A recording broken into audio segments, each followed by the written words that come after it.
C'est quelque chose d'exceptionnel qui m'arrive. On m'aurait promis ça à 14 ans quand j'ai commencé, je ne l'aurais pas cru. C'est inoubliable, c'est inespéré, c'est prodigieux, c'est incroyable, je sais pas, c'est un cadeau que me fait François qui est... Il n'y a pas de mots pour décrire ça, quoi.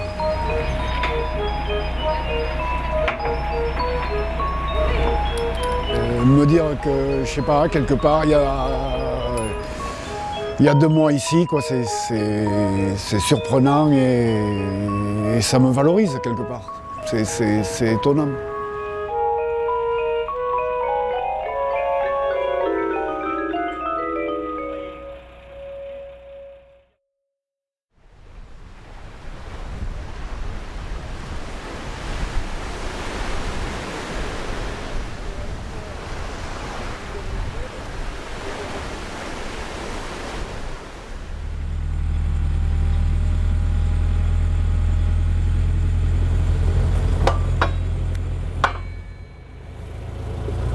Avoir un musée à son nom, c'est inouï. On ne rêve même pas de ça, quoi. C'est d'une prétention. Enfin, si on le rêvait, ce serait d'une prétention insupportable, enfin impardonnable. Donc, quand François m'a proposé de le réaliser, j'ai cru que qu'il me tombait la lune sur la tête, là. Et voilà, et comment... Et puis c'est un cadeau qu'il faut accepter, quoi.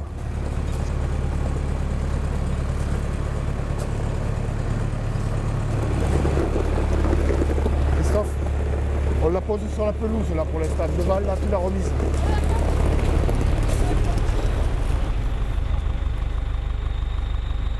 Ça s'est passé entre 2005 et 2008. En 2005, j'avais rencontré Marc Petit en 2003, j'étais allé chez lui, il était venu ici en 2005 avec une exposition monumentale, 150 à 200 sculptures, il n'avait rien vendu, 2005, et en partant je lui ai dit, les 5 là, les 5 mea culpa, et les 3 silences, elles restent. Ça faisait 5, plus 3, 8, et j'en avais déjà acheté 2 en 2003, ça fait, je me retrouve avec 10 sculptures de Marc Petit, alors que j'en voulais 2 sculptures d'une vingtaine de sculpteurs. J'en avais déjà 2 de Cahors, et je me retrouve avec 10 de Marc Petit. Je donne les 2 Cahors à mes beaux-fils, et je passe entre 2005 et 2008 de 10 à 35, aujourd'hui 40.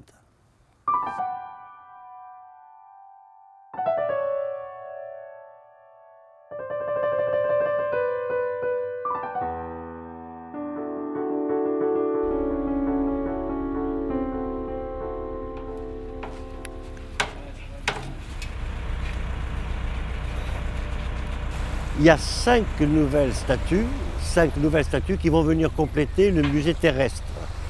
Il y a l'île Bleue, il y a le Tondo et les 3 psaumes. Voilà les 5. Et il y en a une de plus, il y a Gaïa, qui va, elle, être la première sculpture du futur musée sous-marin.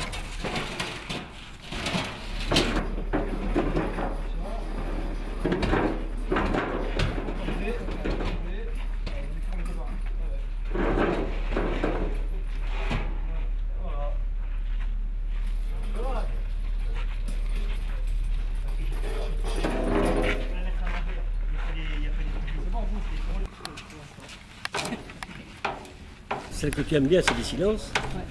Les silences, ils se taisent éternellement, ils seront silencieux, éternellement. Ils sont là pour ne rien dire. Ils ont tout dit. Et c'est cette expression-là qui dégage. Celles-ci, au contraire, parlent. Elles ne sont pas silencieuses. Si tu leur imposes le silence, elles n'ont plus de sens. Ouais. Elles n'ont plus de sens. Hein.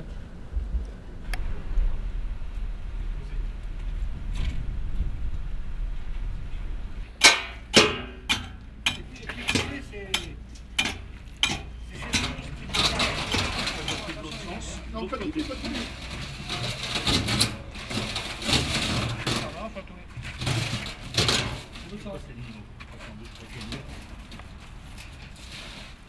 C'est la sculpture qui... Si vous, j'ai du... Elles sont en groupe mais seules. Chacune d'elles est parmi les autres mais pas avec. Oui, oui, oui. Enfin, écoute, moi ça me plaît. Si t'es ok, on valide comme ça. On valide comme ça, oui. Ok. On valide.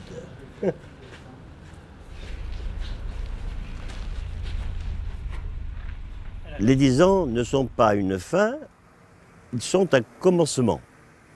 Un commencement de quoi? D'abord, de joindre le musée terrestre au musée marin.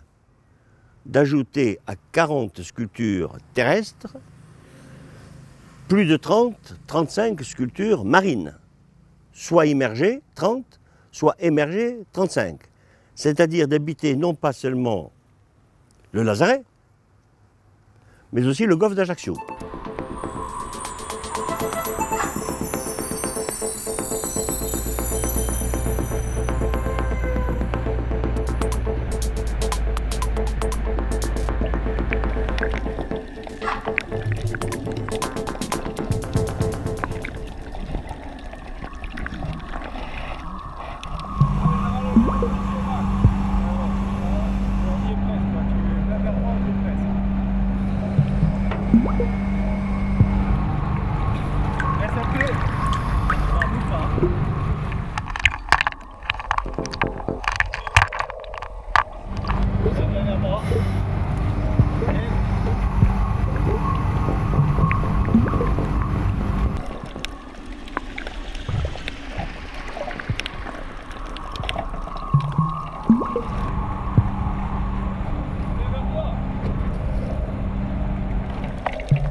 Donc évidemment, c'est un projet moi, auquel je tiens beaucoup parce que je vois que juste avec une suggestion qui était une remarque, un rêve, François Londini c'est un rêveur et c'est un réalisateur, c'est un pragmatique. Depuis 3 ans que je lui ai juste glissé l'idée comme ça, il a tout fait pour que ça arrive, il allait parler à tout le monde, les politiques, les préfets, les autorisations, les administrations. C'est très compliqué de faire advenir ça alors que l'idée est très simple. Pour moi, ce que j'admire, c'est cette alliance entre le rêve et la réalité. Et donc, bien sûr, j'attends qu'une chose, c'est de pouvoir aller voir les sculptures sous l'eau, parce que pour moi, sous l'eau, c'est magique, c'est onirique. C'est un univers presque déjà, c'est à la fois cinématographique et en même temps, c'est des vraies sensations. Et ouais, je suis très impatient de pouvoir aller fréquenter les sculptures.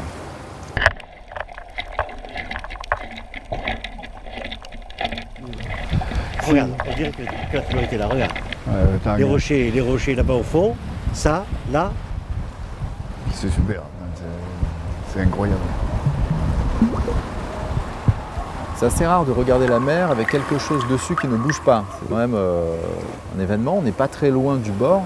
C'est comme si on avait déjà créé le petit bain et qu'en même temps le regard vers l'horizon était arrêté par quelque chose qui donne un repère. Donc ça transforme le rapport à l'horizon, je trouve. C'est très étrange et c'est une expérience esthétique étonnante.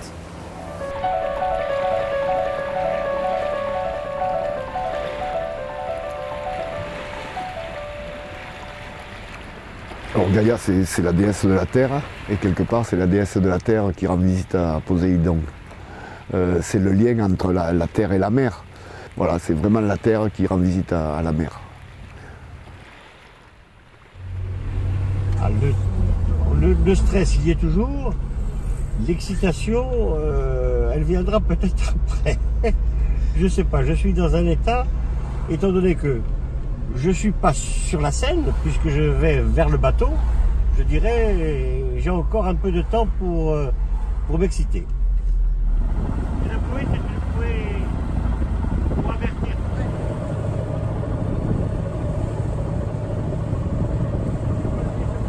J'ai le pied marin. J'ai le pied marin.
C'est la première! C'est la première! C'est la première!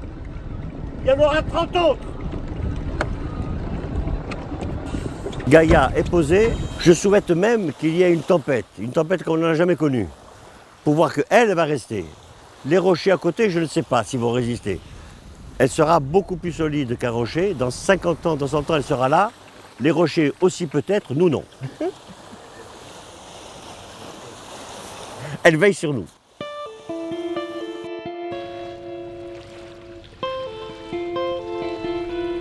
Il était une fois.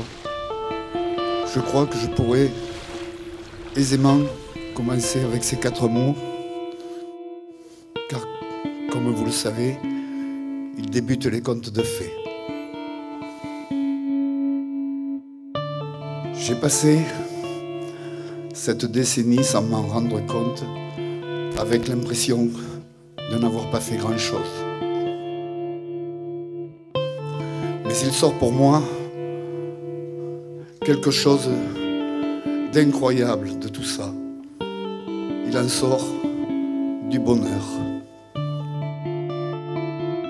Ce bonheur, mon bonheur, je vous le dois à tous. Je le dois à vos rires que j'ai revus dans ces photos. Je le dois à votre joie du partage.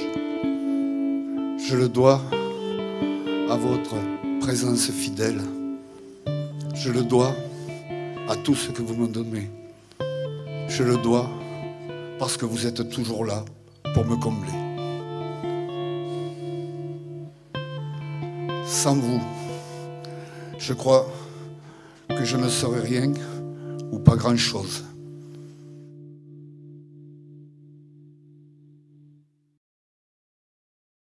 Je crois que François est un ange.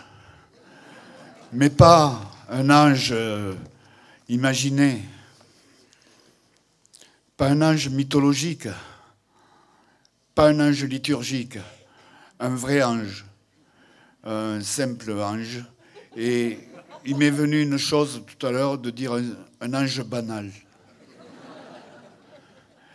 Et je crois qu'il faut que nous nous rendions compte de la chance que nous avons qu'il soit tombé sur la Terre, parce que s'il était tombé sur la Lune, nous ne l'aurions pas connu et nous en aurions été privés depuis toujours, sans le savoir, comme des imbéciles.